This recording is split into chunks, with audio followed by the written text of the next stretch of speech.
नमस्कार, आप देख रहे हैं आज तक। आपके साथ मैं हूं सईद अंसारी। एक बड़ी खबर क्रिकेट की जगत से आज आई है। बीसीसीआई सबसे धनी बोर्ड क्रिकेट में दुनिया में माना जाता है बीसीसीआई, और क्रिकेट को संचालित हमारे देश में करता है बीसीसीआई। उस बीसीसीआई पर नकेल कसी है। बीसीसीआई के अध्यक्ष श्रीनिवासन को बाहर कर दिया गया है। अध्यक्ष पद से सुप्रीम कोर्ट ने हटा दिया है, लेकिन दो नए बॉस मिल गए हैं। सुनील गावस्कर अब आईपीएल से जुड़ा हर काम देखेंगे, यानी कि सुनील गावस्कर को सुप्रीम कोर्ट ने यहां पर अपॉइंट करने का जो प्रस्ताव रखा था उसे बीसीसीआई से मान लिया है। शिवलाल यादव आईपीएल के बाद पूरा काम देखेंगे। प्रशासनिक काम अभी भी शिवलाल यादव ही देखेंगे। हमारे साथ तीन बेहद खास मेहमान जुड़े हुए हैं। दो पूर्व क्रिकेटर, भारतीय क्रिकेट टीम के अहम सदस्य रहे मदन लाल जी, चेतन चौहान जी हैं। हमारे स्पोर्ट्स एडिटर विक्रांत गुप्ता हमारे साथ यहाँ पर हैं। विक्रांत, अब से कुछ देर पहले जब आपसे बात कर रहे थे तो एक दर्द आपका नजर आ रहा था उन खिलाड़ियों के लिए, उन बोर्ड अधिकारियों के प्रति जो यहां बाहर रहते हैं तो कुछ और कहते हैं, अंदर रहते हैं तो कुछ और कहते हैं। क्या अब बदलाव आएगा विक्रांत? क्या अब सफाई होगी? क्या अब बीसीसीआई पर वो जो मदन जी ने कहा था कि अपनी जागीर समझते हैं वो नहीं होगा, और चेतन जी जिस तरह से कह रहे थे कि हां अब बहुत कुछ बदलेगा? मैसेज तो गया है, लेकिन वक्त बताएगा क्या बदलेगा। क्योंकि अब हम बात कर रहे थे सुनील गावस्कर, कपिल देव, सौरव गांगुली, राहुल द्रविड़, इतने बड़े बड़े लोग जो कमेंट्री करते हैं, जो उनको कॉन्ट्रैक्ट दिया जाता है उसमें यह लिखा जाता है कि आप कप्तानी की बात नहीं करेंगे, आप टीम के किसी फैसले पर सवाल नहीं करेंगे। और हम जो कमेंट्री सुनते हैं इंडियन कमेंटेटर्स की, इतने बड़े बड़े प्लेयर्स, वो सिर्फ इतनी बात करते हैं अच्छी शॉट थी, अच्छी गेंद थी। आप इंग्लैंड, ऑस्ट्रेलिया, वो न्यूट्रलिटी तो खत्म हो गई ना। वो ये बताइए, ये लीजिए पैसे और बस खत्म। और यही चीज बाकी हो रही है। अब आईपीएल के जो सीईओ है सुंदर रमन, वो इंडिया सीमेंट्स के भी एम्प्लॉई हैं। बताइए ये कैसे चल सकता है? और मुझे लगता है कि एक मैसेज ये गया है बीसीसीआई में। बीसीसीआई, देखिए होता क्या है, जब मैं आपके घर पर अटैक करता हूं तो आप घर के फिक्र करते हैं, आपके दुश्मन की जो या पड़ोसी की लड़ाई है उसमें आप फिर इंटरफेयर नहीं करते। बीसीसीआई के अंदर यह मैसेज गया है कि एक शख्स के कारण, श्रीनिवासन के कारण, हमारा ही वजूद खतरे में है। वो जो उनके साथ लोग घूमते थे, अब वो एक एक करके उनसे पलड़ा छुड़ाएंगे। क्योंकि पिछले 3-4 दिन में जैसे होता ना कि श्रीनिवासन एक फोन कॉल किया और सारी की सारी दुनिया आ गई, वैसा नहीं हुआ। लोगों ने अवॉइड किया है। बड़े बड़े लोगों ने तो इस बात पर कमेंट नहीं किया। शिवलाल यादव ने पहले ही दिन कह दिया कि मैं प्रेसिडेंट बनने के लिए तैयार हूं। तो आप अंदाजा लगाइए कि विद इन बीसीसीआई श्रीनिवासन का जो वर्चस्व है वो खत्म हो रहा है। श्रीनिवासन को बीसीसीआई की भी चिंता है, उनको आईसीसी में भी जाना है, लेकिन वो ये इस बात को भूल रहे हैं कि आईसीसी चेयरमैन उनको श्रीनिवासन नाम पे नहीं बनाया गया, बोर्ड प्रेसिडेंट होने के नाते बनाया गया है। मुझे लगता है वहां पर भी चेंज होगा। सुप्रीम कोर्ट ने आज राहत दी है। सुप्रीम कोर्ट ने सिर्फ राहत दी है, इंटरिम ऑर्डर था, क्योंकि सुप्रीम कोर्ट एक कन्वेंशन है। हमारे और आपकी तरह उनको जल्दी नहीं है कि जल्दी बताइए हमने करना है। उन्होंने दोनों टीमों को अलाउ किया। वो कहते हैं कि 16 अप्रैल को आइए, हियरिंग होगी, हो सकता है क्रिमिनल एजेंसी बिठाई जाए, वो जब अपना नतीजा देगी फैसला आएगा। उनको तो लेना देना नहीं है ना कि एक ही साल की आईपीएल है, अब 3 साल और होगी। जब उन्होंने फैसला लेना है तब फैसला लेना है। लेकिन सुप्रीम कोर्ट भी इस बात को समझता है कि झगड़ा इतना गंदा हो चुका था कि इसकी सफाई जो है वो 1 दिन 2 दिन में नहीं होगी। सारे पहलुओं पर हम बैठेंगे, उसके बाद सफाई होगी। बिल्कुल। चेतन जी, मदन जी, आपकी प्रतिक्रिया बहुत महत्वपूर्ण है। लेकिन समीप हमारे साथ सीधे ढाका से जुड़ चुके हैं। मीरपुर में आज मैच भी होना है, और जाहिर सी बात है समीप, खबर वहां भी पहुंच गई होगी, आपको भी, टीम को भी। Chennai super Kings, Rajasthan Royals दोनों खेल रहे हैं आईपीएल में। क्या हलचल है? क्या कुछ बात हो पाई है आपकी किसी भी टीम के सदस्य से? समीप जी नहीं, किसी भी खिलाड़ी से बातचीत नहीं हो पाई है, लेकिन खिलाड़ियों को हम फॉलो कर रहे हैं और लगातार देख रहे हैं, क्योंकि खिलाड़ियों पर भी गैग लगा हुआ है। जैसा कि अभी विक्रांत थोड़ी देर पहले बोल रहे थे, ढाका में बैठकर मैं आज तक लगातार देख रहा हूं, लगातार फॉलो कर रहा हूं, आपकी हर खबर में देख रहा हूं। और बात यह है कि यहां पर खिलाड़ियों को एक बहुत राहत मिली होगी इस बात को लेकर कि आईपीएल की 2 टीम्स पर बैन नहीं लगाया। कई खिलाड़ी यहां पर हैं और कई उनके साथी खिलाड़ी इन टीम्स में खेलते हैं। ये एक बहुत पॉजिटिव साइन है टीम इंडिया के लिए। श्रीनिवासन के जाने से टीम इंडिया पर फर्क नहीं पड़ने वाला है, और टीम इंडिया के लिए जो इन खिलाड़ियों की सबसे बड़ी बात थी वो आईपीएल के इन 2 टीमों पर बैन को लेकर थी। लेकिन जो आज सुप्रीम कोर्ट ने किया है, सर्वोपरि है हमारा सर्वोच्च न्यायालय, उस पर हम उनके फैसले पर सवाल नहीं उठा सकते हैं, लेकिन उस पर चर्चा जरूर कर सकते हैं। जो कुछ हुआ है, श्रीनिवासन को हटाकर ज्यादा बदलाव यहां पर होते हुए नजर तो नहीं आ रहा है। विक्रांत काफी इस बारे में चर्चा कर रहे हैं, मदन जी भी हैं, चेतन जी भी हैं कि काफी कुछ बदलेगा, लेकिन वही ऑफिस बियरर्स हैं, सब कुछ वही है। लेकिन जो मनी स्पिनिंग मॉडल है उसको तोड़ने की कोशिश नहीं की कि वो वहीं का वहीं है। वो कैसे साफ होगा, कौन सी इन्वेस्टिगेशन एजेंसी होगी, ये एक बहुत बड़ा मुद्दा है यहाँ पर।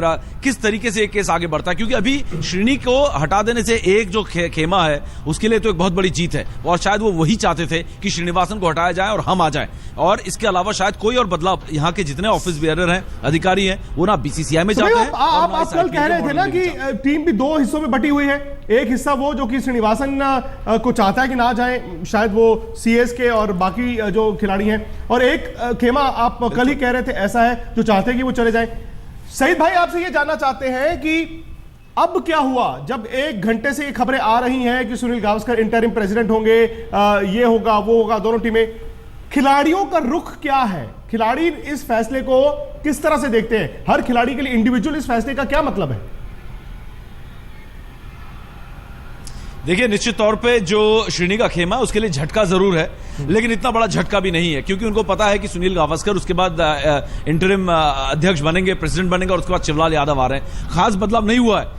दोनों जो टीम के खिलाड़ी हैं, खेमे हैं, यहां पर कहीं ना कहीं खुश हैं, और ये टीम के लिए एक अच्छा संकेत है विक्रांत, क्योंकि कहीं ना कहीं आप वर्ल्ड T20 खेल रहे हैं, आप एक बहुत क्रूशियल मैच खेलने जा रहे हैं, और दोनों खेमों के लिए, एक खेमा के लिए झटका जरूर है, लेकिन दूसरा खेमा भी इस बात से खुश है कि शायद श्रीनिवासन चले गए, उनकी टीम में जगह बनी रहेगी, उन पर अननेसेसरी सवाल नहीं किए जाएंगे, जो खिलाड़ी बाहर बैठे हैं उनको भी मौका मिलेगा टीम में आने का। तो एक बैलेंस्ड जो फैसला हुआ है, ये टीम के लिए एक अच्छी खबर है। लगता नहीं है कि टीम इससे अपसेट होगी या टीम इससे डिस्टर्ब हो जाएगी कहीं, विक्रांत। चेतन जी, मदन जी, आपका रिएक्शन जरूर लेंगे सर, लेकिन वो आदित्य वर्मा याचिका करता कि हमारे पास उनका बयान आया है, क्या कहा उन्होंने, सुन लेते हैं जल्दी से। श्रीनिवासन को हटाया गया है जब तक मामला यहाँ पे चलेगा, सब जुडिस जब तक मामला यहाँ चलेगा, और आईपीएल मैच के दौरान में बीसीसीआई का अध्यक्ष का कार्यभार सुनील गावस्कर देखेंगे, और आईपीएल के पश्चात जो बीसीसीआई का सीनियर वाइस प्रेसिडेंट होगा वो अध्यक्ष का कार्यभार देखेगा। बीसीसीआई की तरफ से ये भी कहा गया है कि एमएस धोनी को लेकर के कल जो हरीश साल्वे ने आर्गुमेंट किया था उसके ऊपर भी सवाल खड़े किए गए थे, क्या कहा बीसीसीआई ने और क्या उस पर कोर्ट ने कुछ कहा? नहीं, उन्होंने कहा कि धोनी को अननेसेसरी बताया जा रहा है, धोनी निर्दोष है, धोनी का कहीं कुछ ये नहीं है। लेकिन कल जो सवाल खड़ा हुआ था मुद्गल कमीशन पे उनके कमेंट के ऊपर कि जो उन्होंने कहा था, उसके अलावा और कोई ऐसी बात नहीं कही। सुंदर रमन को लेकर भी सुंदर रमन पे सुनील गावस्कर के ऊपर कोर्ट छोड़ दिया है कि सुंदर रमन रहेंगे कि नहीं सीओ, ये सुनील गावस्कर साहब को डिसाइड करना। आईपीएल का टूर्नामेंट चलेगा और फाइनल डिसीजन के लिए 16 अप्रैल को फिर सुनवाई होगी। एक दर्द और एक तकलीफ चेतन जी, मदन जी, दोनों की नजर है। जाहिर सी बात है, क्योंकि आप लोगों ने क्रिकेट को सींचा है, आप लोगों ने क्रिकेट को जिया है, आप लोगों ने क्रिकेट को कंट्रीब्यूट किया है, और आप उसे उस ऊंचाइयों पे देखना चाहते हैं। क्या कोई उम्मीद बंधी है आप दोनों को? देखिए, बिल्कुल बंदेगी। देखिए, क्या होता है कि एक लीडर होता है, एक ग्रुप का एक लीडर होता है, और वो एक प्रकार से तानाशाही चला रहा है, और जब वो लीडर हटता है तो उसके आसपास के जो लोग होते हैं वो फिर बिखरते हैं, और मेरे को पूरा विश्वास है कि वो बिखरेंगे। शिवलाल यादव रहेंगे, लेकिन शिवलाल यादव उस प्रकार से डोमिनेट नहीं कर पाएंगे जैसा कि श्रीनिवासन जी डोमिनेट करते थे। तो इसीलिए बहुत सारे लोग जो फैन सिटर्स होते हैं, जो इधर भी रहते हैं उधर भी रहते हैं, मैं समझता हूं कि वो बिल्कुल अलग अलग जाएंगे। हमें भूलना नहीं चाहिए कि यहाँ पे बड़े बड़े मजबूत लोग भी हैं, जैसे शरद पवार जी जो बैठे हुए हैं, वो भी वो राह देख रहे हैं, वो उधर हैं, इधर दालमिया जी हैं। तो आप इनको हमारे प्रोड्यूसर जो हैं राजीव शुक्ला जी भी है, राजीव शुक्ला जी भी है, लिस्ट दिखा दें। हमने एक सूची बनाई है जी, हमने सूची बनाई है कि फेंस सिटर कौन है, श्रीनिवासन के साथ कौन है, उनके खिलाफ कौन है। साथ में उनके सिर्फ 8 वोट हैं इस वक्त 29 में से। देखिए, लेकिन यही तो विक्रांत खत्म होना है ना, ये जो बात है। देखिए, तानाशाही नहीं होनी चाहिए कहीं पर भी। अब मेरा एक क्या है सवाल है कि देखिए, प्लेयर को राहत, जैसे संदीप राजगुरु ने कहा कि प्लेयरों को काफी राहत मिलेगी, उनको राहत इसलिए मिले कि वो आईपीएल खेल सकते हैं, जो 2 टीमें बैन नहीं हुई, वो सबसे बड़ी राहत है। दुनिया में राहत है। वो आईपीएल ना होता, पैसा फैंस के लिए भी। और दूसरी 20,000 करोड़ रुपए इस आईपीएल में लगे हुए हैं। 20,000 करोड़ आपकी इकोनॉमी के लिए, इसका मतलब क्या है जी। और मेरी दूसरी बात यह है कि ये जो दादागिरी थी इनकी बोर्ड के, एक विक्रांत ने बड़ा अच्छा सवाल उठाया था कि वहां पे आप किसी को, जितने भी क्रिकेट बोर्ड के कमेंटेटर हैं, वो क्रिटिसिज्म, अच्छा शॉट, अच्छी बॉल, अच्छी शॉट, अच्छा बॉल, ये हार गया, ये जीत कहां की बात है मेरे को? आज तक के स्टूडियो में कपिल बाजी कितना बोलते थे, तो ये बड़े मुद्दे उठाते, विक्रांत उनको बोलने ही नहीं दिया जाता। एक सवाल मेरा लास्ट है जो मेरे पहले भी मन में खटक रहा था कि क्या कारण है कि आप यूएई में ले गए हैं, 15 साल तक आपने बैन रखा, 20 साल वहां पे। और आभा जी भी सवाल उठा रहे थे बहुत गंभीर। क्यों कैसे, मेरे को विक्रांत से भी पूछना चाहता हूँ, क्यों ले गए वहां यूएई में? पैसा देखिए अब वहां पे तो सब हब है, तो आप कैसे आप एकदम वहां पे ले जाते हैं इस आईपीएल को? आसानी रहेगी। तो आप फिर आसानी रहेगी। एक दलदल से निकले दूसरे दलदल में घुस रहे। नहीं, आप दलदल से निकलकर बड़े तालाब में चले गए। वहां तो कोई रोक नहीं सकता किसी को भी। नहीं, इसका मतलब ये हुआ, हमारा आप तीनों से ये सवाल है, इसका मतलब ये हुआ कि सुप्रीम कोर्ट को और सख्त यहाँ पर कदम उठाना चाहिए था। भाई मैं आपको पहले भी कह चुका हूं, वो आएगा। ये शांति है तूफान से पहले की, ये सुप्रीम कोर्ट है। और सुप्रीम कोर्ट ने, ठीक है, कल इम्कानात डिफरेंट दिए थे, हमें लगा कि आज ही तूफान आ जाएगा।